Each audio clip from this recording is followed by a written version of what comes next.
Okay, I'm Judy. I'm Egyptian American.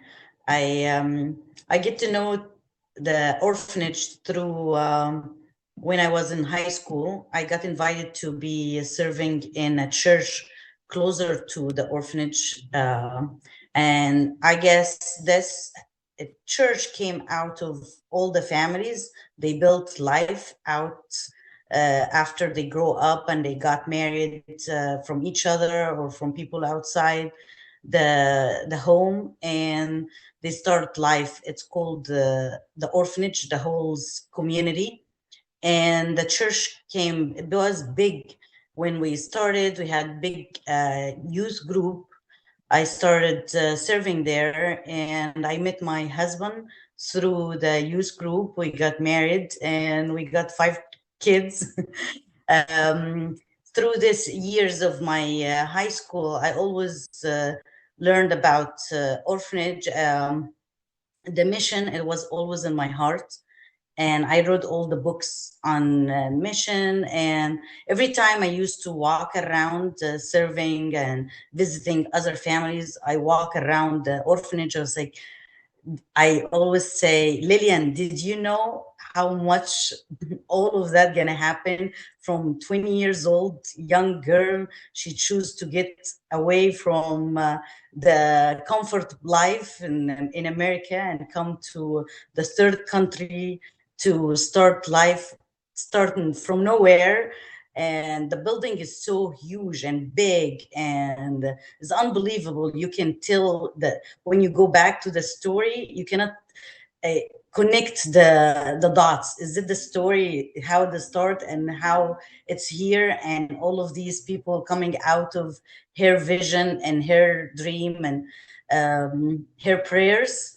It was amazed, and I always carried this through the years. It was a great built in my youth group, my youth lives.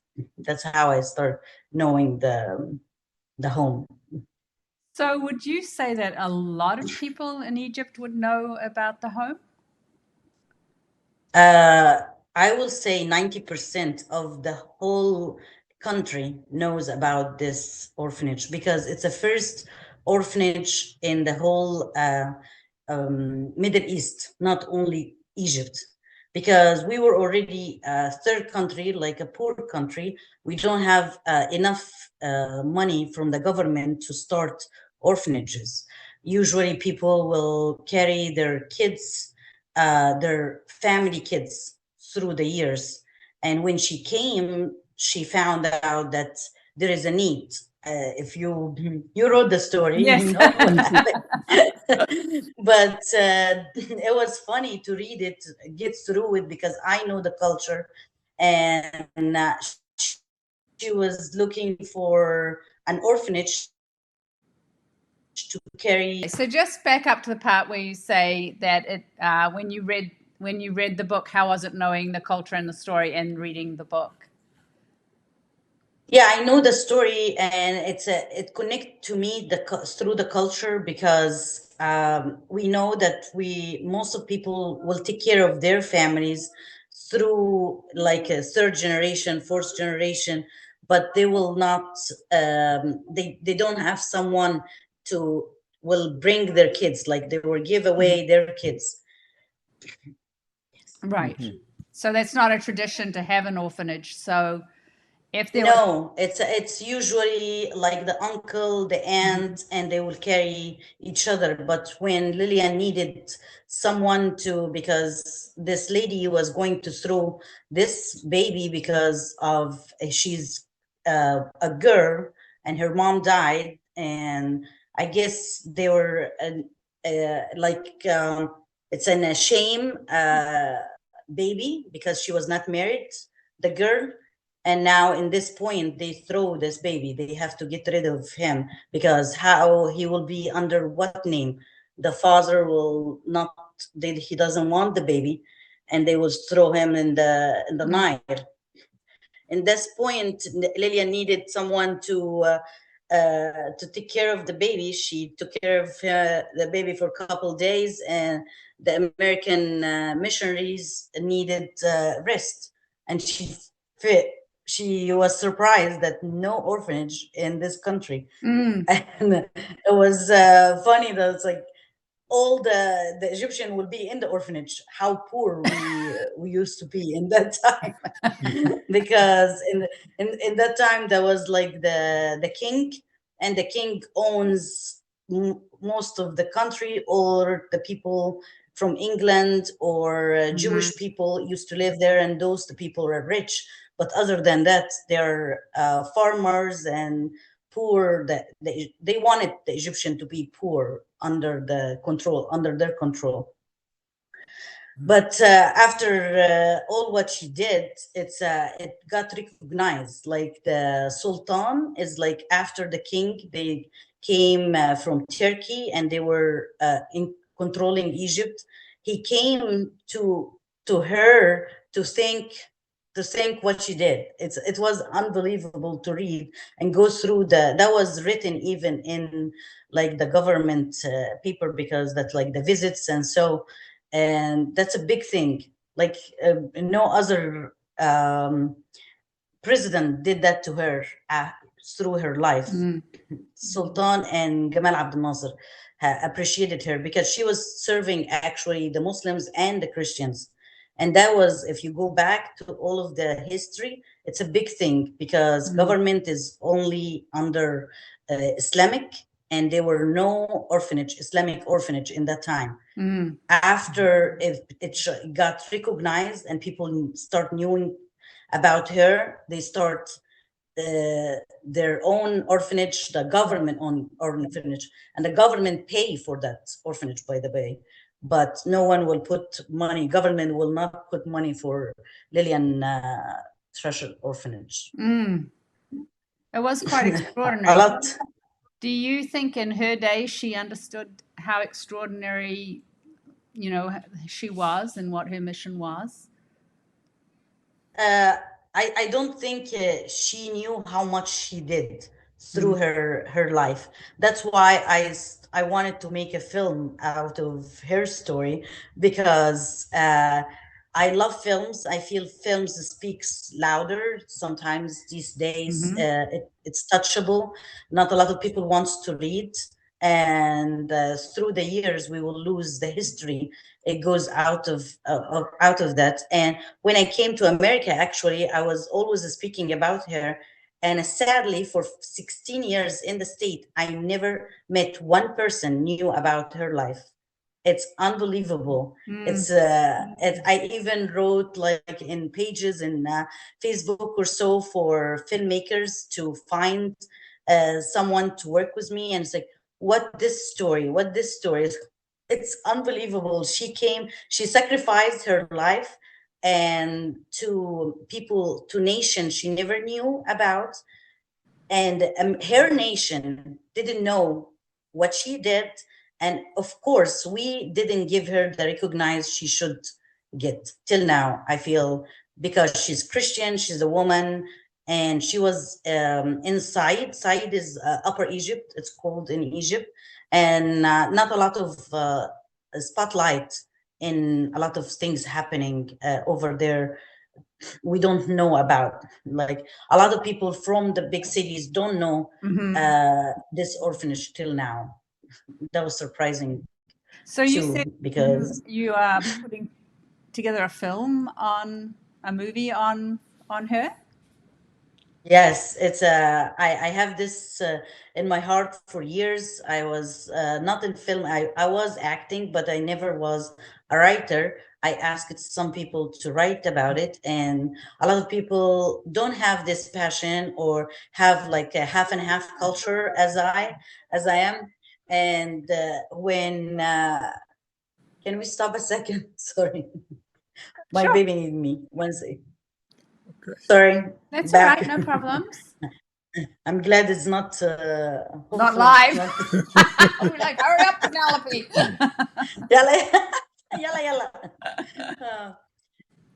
Yeah, I felt like God's calling me for this. If I have this passion and I lived it, I found actually someone is writing a script about her, but because she met her here, she doesn't have any idea what's happening over there. She said she lived almost 50 years in Egypt and she buried there. It's a whole her life Yes. is about the story is there, but it has to be coming from our perspective or Mm-hmm. from our culture. It's very hard for an American to write about her. And I was amazed when I wrote your book because it's my inspiration. Of course, I wrote it in Arabic. And it was when I came to the state, I was like, I want to meet this this couple because I read all your books, and it always inspired me to go for a mission. And I was surprised you're American, white, you never went there. How you wrote all of that, and it was like someone is living there. Actually, That I'm a was New very Zealander inspiring. first and an American second, so maybe, yeah. But yeah, I Little have bit. lived in some very poor situations in the Philippines and things like that. So I think there's probably some similarities. But yeah, that's an amazing compliment. Thank you so much. It's really lovely to hear that it resonated. And I'm like, I didn't miss the mark. Yes, I always I wanted you to know also my our kids in school in fifth grade they have to pass by reading one of your books in missionary books from your categories and they have to write about these books, and it was so inspiring to see my kids repeating my story, to see them reading, of course in English, but Yes. I feel there is a lot of stories like that need to be heard, and we Mm-hmm. really appreciate you both. Mm-hmm. You stood up and you made something that will be forever thankful. A lot of generation will be thankful for these books to renew and stories to keep it for life. Well, thank you.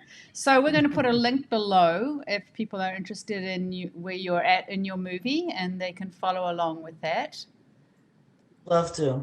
And So, also, I wanted to mhm, bring that my husband, when I met him, it's a part of the culture is it's a proudness, and it's a very embarrassing to say that you are coming out of the orphanage or the family came from the orphanage. And but when I met my husband, I was so impressed, but by he's very proud that his dad was coming out of this orphanage. And it's like this is no shame that's God brought this home to protect these kids, and it's a proudness to say that God, from this, I am here and mhm, I'm successful. I'm not still needing someone. I'm passing this passion and I'm passing this love to others, and it was very inspiring to see because not all of yeah, kids came out is the same. But part of it was beautiful to hear my father-in-law speaking about how he was little and she's the one carrying him. Um, he had a problem in his legs and he has to be held, or she brought him a chair and she even like built it for him. It's amazing. Back then they were not like mm, easy access to these, and those little kids she used to have them in her room. It's they come to eat with her, sit with her. It's amazing that by years of years you should be like she feel proud of herself, or like mm, others will do the job for her. right. But she made them grow as in one family. They eat together in same plates, they sit together, they sleep together. It's more than a home, more than it's not just someone is Mm. taking care of some kids and go. It was So beautiful to see. your father-in-law, do you know how old he was when he was brought to the orphanage? Uh, he went around 5 or 6 years old, and that's the time she stayed. He was there like for 2 years, and before she died. Hmm. He even remembered her funeral. He says like the big like kings over there in that time, but with 4 horses, white horses, brought her all the way, and the whole city walk uh, after her. They walk from the home till the place they will bury her. They walk, not drive, or and all of that was singing for the Lord, and it's through the city. It was amazing to hear how he can remember all of that, and these like pictures never gone from my face, Right. my And eyes. did he spend his whole childhood and teenage years in the orphanage? Yes, Yes. yes. And what did he do And when he got out? sorry. When he was finished his education, what did he do? Your father-in-law. Yeah, he was a teacher because there's a school over there, and she wanted to have everything in the home for that her kids don't go out. Uh, After a while, when the government start taking over, they start wanting to have their some feats in the orphanage. They don't want it to be closed for only them. They wanted to be involved. Even they took the Muslims out, and Right. it's now only Christians, and they cannot take any kid is not if verified is Christian or Muslims. If they found a child in the street, for sure he's not going to be there. He will be in the Muslims orphanages. And here is she has the school, and now the government took over the school. They wanted to be even a lot of kids, a lot of teachers from the orphanage or from the people around it. It's like the third or second generation, but still the government has some talk or some rights to speak. And they, of course, not don't teach Christian education. They teach like normal education from like a public school. Right. But of course, they're mostly Christian. He grew up there. He learned there, and he was a teacher in this school before he came here. He's with us now. That's wonderful. Wow, that is quite Lots the of story. history. So your whole family has been impacted by Lillian's legacy. Yes, actually, my mom also, all her story was about the orphanage, because this is the place all the people from the city they go. There's a specific day in she made it actually, Lillian Trusher. She called it's called Yom al Faqir. It's the day for the poor, but it's I forgot what they call it now, but it's in February, and this is a day for all the donations goes to them. A lot of people bring food, they cook and they sell, and everything goes. That's like people from outside. They make tables and sell stuff, and everything will go to Oh, wow. the To the home. to them in that day.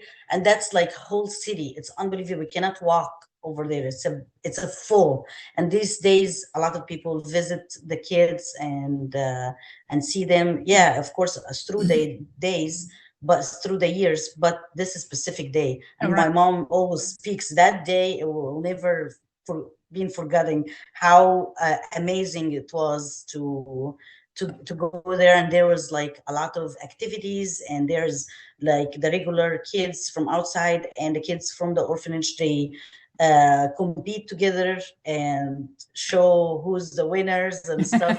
And they always say my father-in-law used to win all the he's very strong and runner, even Even though he had a bad start with his legs. He must have yes, had yes. some good rehab. Uh-huh. Well, that is an amazing story. I'm very glad. And you know that she had a hospital in the place too. She like school and a Right. hospital uh, in there for that. He remembers even her sister, Jenny. He used to come stay with her. He remember because she's the one like a nurse and staying for the hospital. She was taking care of all the hospital needs. Yeah. And he remembers her. So she always is smiling. She always carrying the kids, always carrying a kid, always Well, you would be, somewhere, wouldn't all you? both. I mean, you can't just have one on each side. You'd forget you had them in the end, I guess. Yes. Well, this is truly wonderful. So, if somebody read our book and then went and visited the home, what do you think would strike them the most? What would The most is because I'm a visual person. I see what I read, I imagine everything, and I feel like the most beautiful moment when you wrote it is she's in the big boat and it's miles and miles away from home. She doesn't know where she's going either, or uh, what the call. She knows she goes to Africa, where in Africa, what to do in Africa, what's going to happen after 50 years. She doesn't have anything of that, and she's just taking her little bag and going to nowhere. And after these years, it just, did you know, I always say, Lillian, did you know the song for Mary? yes. Mary, did you know that Mhm. Jesus is gonna walk? And this is the Lillian, she didn't have any idea. She No. just believed in the call, believed in his authority and his control, and she walked through it. And when you go to the story too, that she was not Christian for her life, like she didn't grow up knowing the Lord. From young youth, she just believed in her God, and she wanted to see how much miracles he's gonna do, and he Well, did. He did.